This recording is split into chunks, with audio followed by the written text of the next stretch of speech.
Milwaukee, the city best known for its breweries in the Midwest.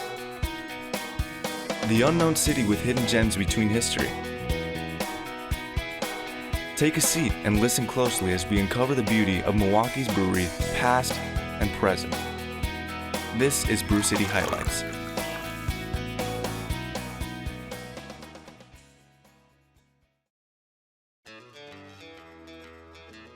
My name is John Gerda, and I've been doing Milwaukee history for about 50 years. So, written a number of books and done quite a bit with Milwaukee PBS as well. Okay, I'm Michael Stadola. I'm the brand manager here at Lakefront Brewery.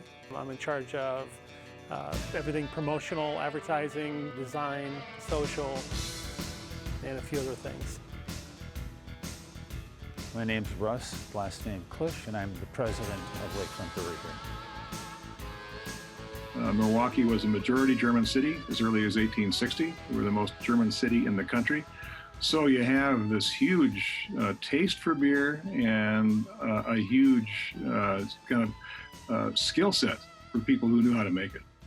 Ironically, the first brewery in Milwaukee was run by Welshmen, not by Germans. It goes back to around 1840. And it was close to the Summerfest grounds, which I've always thought was kind of appropriate given the amount of beer that's been consumed down there over the decades. But the first lager brewery run by Germans was, I think, back in 1841, and it's a guy named Hermann Rudelschafer. Then the big guys start to come not long after. Frederick Pabst was not the founder of Pabst. It was actually his father-in-law, Jacob Best. Philip Best goes back to 1844. But by and large, they were German immigrants who had a talent for making beer in the old country, and they transplanted that talent here to serve primarily a local market.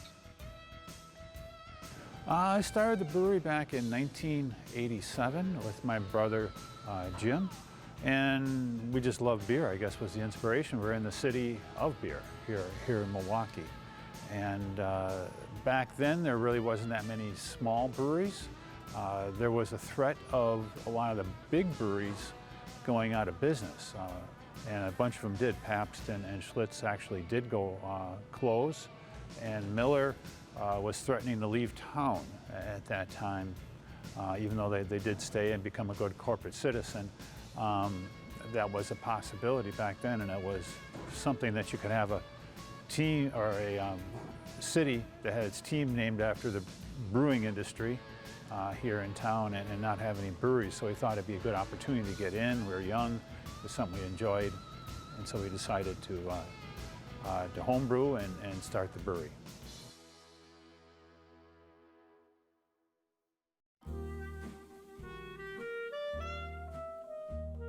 The major challenges we had was money, some technology and everything, but mostly the fact that we didn't have an economic source. So my brother and myself kind of came from humble beginnings, so we never had any money in the family, and but both of us got a good education. I was working at Johnson Controls as an engineer. He was a Milwaukee police officer. From this, I was able to find a bunch of used equipment. We basically cobbled together, found an old building in River West, an old bakery building, and we moved into there and put the operation in there, and basically built the brewery on a shoestring. And to get it going, and we had 4 taverns literally within barrel rolling distance of us when we started. And we just brewed on weekends at first, and then eventually hired another employee, kept on finding used equipment, keep on growing, and today it's basically the same story. We've never really stopped in the last 33 years. We now have more breweries in Milwaukee than we had at the high point back in the 1840s and 50s. What's happened is the market, it's a little like what's happening with music or entertainment.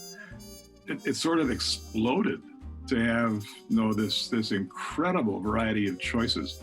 And it's not like one station we listen to anymore. It's hundreds of stations. So you've got your choice of, you can almost kind of have your own playlist for music in your head that you can kind of program on your smart device. And in some ways, brewing's done the same thing. You know, it's kind of a beer for every taste, not for every budget. You know, still some of the crafts can be fairly expensive. But no, there is just an incredible variety, and it keeps on expanding.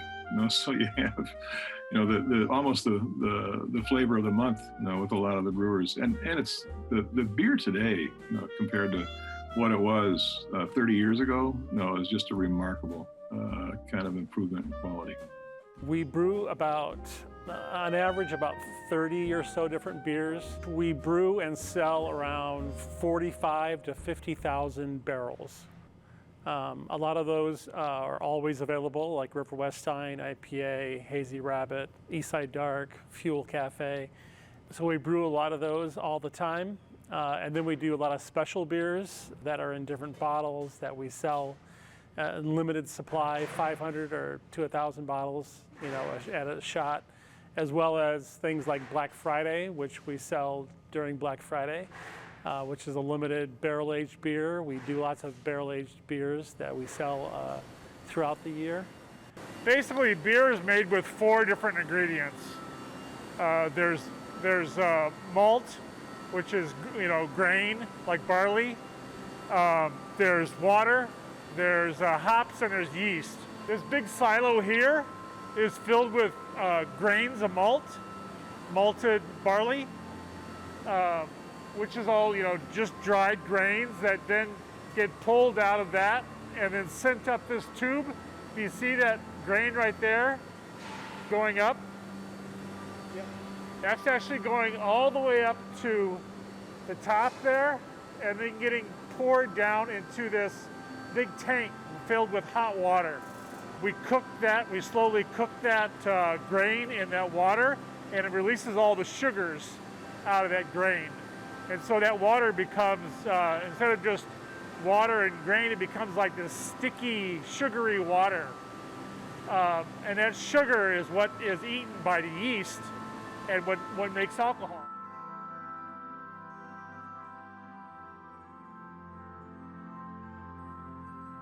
So anything that's a positive thing for employees, for the earth, for the neighborhood, how much you know donate, how much you're part of the city and doing different charity work. All these things get tallied up, and once you get a certain amount of points, you become B Company certified. And it's not that well known in Wisconsin, but you go to other states like California, a lot of companies are BCorp out there. And it was away from us. It's one thing to say, well, you're organic or this or that, and you can sit there and take one little thing and be certified for it. But when you become a B Corp, you know, that's a very broad umbrella of a bunch of different things that you're doing correctly. And this organization does recognize this for you, and so I believe now in the future more companies will be becoming B Corp, and it is kind of the symbol that you can have to show that, you know, you are a legitimate company. Well, we were the very first certified organic brewery in the nation. We also had the first certified gluten-free beer, New Grist. I think back in the day, Russ Klisch, our owner and founder, realized that there was a need for a gluten-free product out there, but no one was really satisfying that, at least on a good level. And I think he saw an opportunity, and he felt a responsibility to answer that call. So he developed New Grist, which is a gluten-free beer, which sells around the world. It's one of the largest gluten-free beers in Canada, and certainly one of them here. And we're sold in over 30 states, in Canada, in South Korea, in Ukraine. We try to do a lot of things right now in the community. I mean, like currently we got 3 beers out that portions of it are being donated or part of it. One is we had an employee pass away. We're donating money from this to the American Cancer Society. We have the local Pink Boots chapter in town. These are ladies that are involved in brewing. They brewed a batch of beer here. We'll be giving away $1 from each bottle. From the sale of that to their organization. Beer line, barley wine, where We'll be donating, we had one of our special beers we had in the barrels for a long period of time, and usually we sell these if they go for a very high price. And instead of just trying to make that money here, we actually sold it or selling it to the bars at a cheaper price, and that'll be coming up here. And that one will be where they can make the profit, the huge profit margin instead of us. All of our accounts have been here for us throughout the years, and now we need to be here for them during these tough times.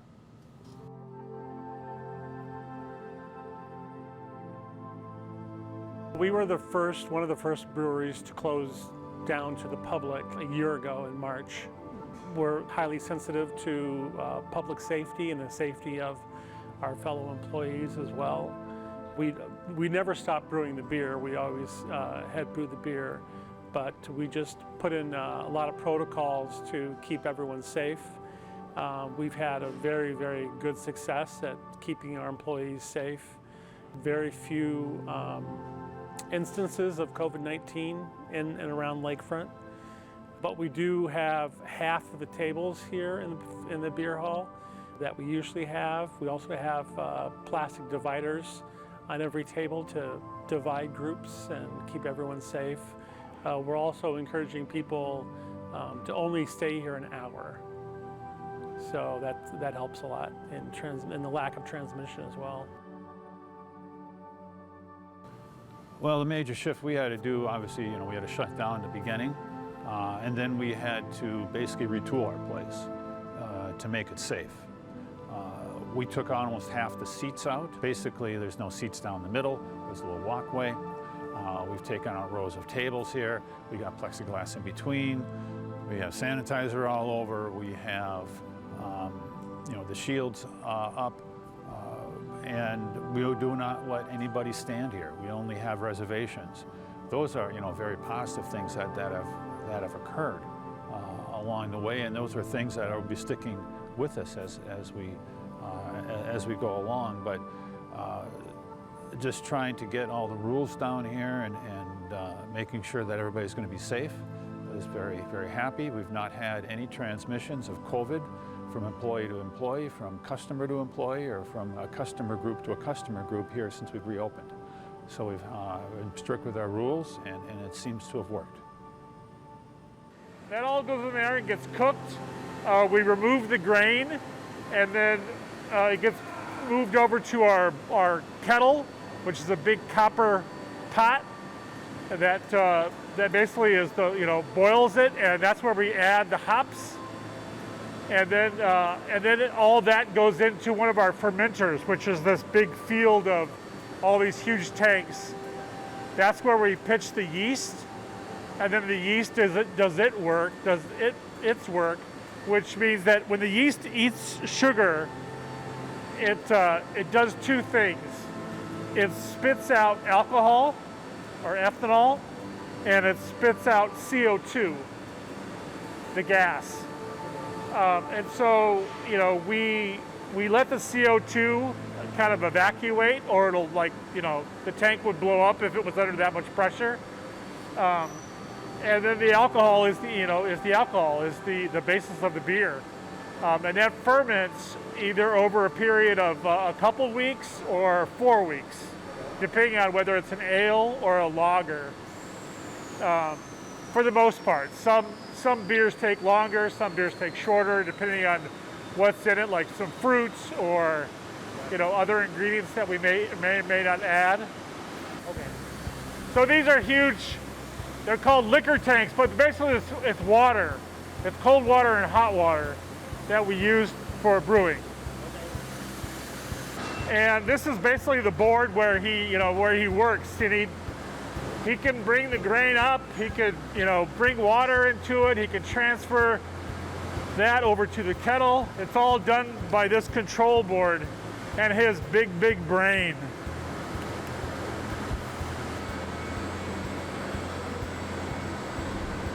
And after everything's mixed together, it goes in here and gets cooked. So we have a batch in here that's going. It's kind of spinning around. And after it's done here, we'll put it through the whirlpool, and then it'll go into one of these huge tanks for fermentation. Yeah, these are called bright tanks, B-R-I-T-E. I think we have seven or eight of these. And you can always tell like how much beer they have them by this clear tube. You know, you can see the beer in there. You know, every one of these tanks, you can see how big they are. This is 50 barrels of beer. You know, all the way up to 150, and then the really tall ones are 200 barrels. And this here, the bubbles that you see, that's coming out of this, that's the CO2. When the yeast is eating the sugar, it spits out alcohol, which is kept in there, of course, and the CO2 is released here. So whenever you see it bubbling and boiling, it's just CO2 being like, all that gas is being released from this tank. So it's a very, very active process. And we'll have these schedules on every, this is Hazy Rabbit, or IPA, in here. And this kind of follows the beer from the beginning all the way to fermentation to where we bottle it. So we'll brew it up front on the deck, and then it'll get put into one of these tanks. For an ale, it'll be about 2 weeks. For a lager, it'll be like 4 weeks. They're brewed at different temperatures, and the yeast is, in different parts of the beer, depending on whether it's an ale or a lager. So it's just different ways that yeast acts, and what it wants to eat and how fast it eats it. So that's basically how all alcohol is made, is yeast eating sugar. We have these smaller vessels that are like 15 barrels. This one's 30 barrels, and we'll do a lot of like experimental brews in these smaller ones. A lot of test batches. So when all the hops and other stuff is in there with the beer, before it gets bottled, we have to take all that stuff out. So it gets put through this little centrifuge, that cone-shaped thing, and that spins around super quickly, and all the solids kind of stay in the middle and get dropped down. And then the beer, we have a bunch of filters here that we can filter it in a number of different ways, whether we have to filter a lot or keep it rather unfiltered, whatever the beer wants to do. We'll filter it here, and then it gets moved to the other room. Over here to the kegger, and it'll get put in kegs here, or it'll be sent over here and it'll be bottled. Unlabeled and everything. They get put on the conveyor here.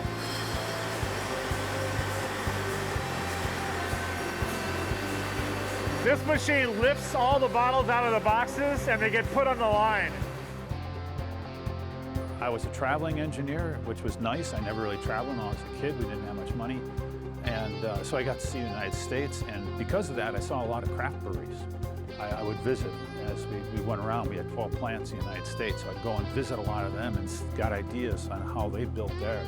Started winning awards at State Fair and other homebrew competitions, even national competitions. And so it all kind of went to your head that you could brew a real batch of beer. And from those things that you learn, you decide to open up a company, and that's what we did. And so yeah, it wasn't as if there was a bunch of rich people or somebody came along, gave us a bunch of money, or we were able to buy it, or had a dad or somebody, that cousin that you were able to jump in with. It was basically a bootstrap operation. I don't think competing with other breweries is going to be much different than we did in the past. We just have to concentrate on being who we are. That's the hardest working brewery in town, and serving up consistent, well-made craft beer. And that's something that we've never stopped and never will stop doing, and bring them out to the public and see how they like them, and hopefully they enjoy them as much as we do. My favorite beer is Fixed Gear from Lakefront. So Lakefront is the one that will get my vote. Still growing and still brewing. This is Milwaukee. brought to you by Brew City Highlights.